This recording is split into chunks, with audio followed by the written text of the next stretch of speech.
ব্রাহ্মণ, আমি মাটন খেলাম, এটা মানে বিফ, মাটন বলে বিফ খেয়ে নিলেন। এই বাংলায় হচ্ছেটা কি? মাটনের নাম করে খাওয়ানো হচ্ছে গোমাংস। খাস কলকাতার নামি রেস্তোরাঁয় যদি এই কাণ্ড ঘটে, তবে এর দায় কার? আজ ভুল বলে অখাদ্য খাওয়ানো হচ্ছে, কাল হয়তো জোর করে খাওয়ানো হবে। মমতার রাজত্বে সনাতনীদের ধর্মবিশ্বাস ও ভাবাবেগ নিয়ে ছিনিমিনি খেলাটা কি এখন রোজকার অভ্যেসে পরিণত হয়েছে? উত্তরটা স্পষ্ট।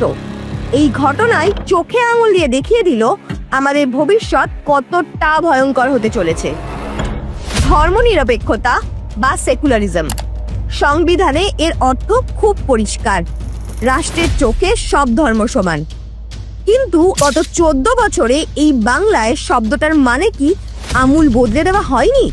কারণ এই বাংলাতেই মা দুর্গার বিসর্জন আটকে দেওয়া হয়েছিল মহরমের শোভাযাত্রার জন্য।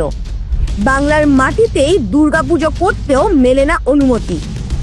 সরস্বতী পুজো করতে বাধা দেওয়া হয় স্কুল কলেজে, পুলিশের গাড়িতে তোলা হয় মা কালীকেও। বর্বরচিত কায়দায় বিভিন্ন মূর্তির মাটিয়ে দেওয়া হয়েছে, কখনো বা হয়েছে দেবদেবীর মূর্তি। একটু খেয়াল করুন, যত ফটোয়া আর যত লাল চোখ সবই সনাতনীদের ওপর। এর নাম ধর্মনিরপেক্ষতা নয়, এ হলো নির্লজ্জ শোন। ভোট এলেই মন্দিরে গিয়ে ভণ্ডামি, আর ভোট মিটলেই সনাতনীদের কাঁচকলা। শ্যামপুর, বেলডাঙ্গা, মোথাবাড়ি বা কালিয়াচকের লেখা এই নামগুলো বাংলা ভোলেনি। এই দ্বিচারিতা শেষ করতে ক্ষমতায় আনতে হবে বিজেপিকে। কারণ ভেদাভেদ নয়, বিজেপির ডাবল ইঞ্জিন সরকার ধর্ম দেখে না, দেখে শুধু মানুষ। কারণ বিজেপি বিশ্বাস করে মোদিজির মন্ত্রে সবকা সাথ সবকা বিকাশ। ভোট ব্যাংকের স্বার্থে তোষণ নয়, উন্নয়ন হবে সকলের।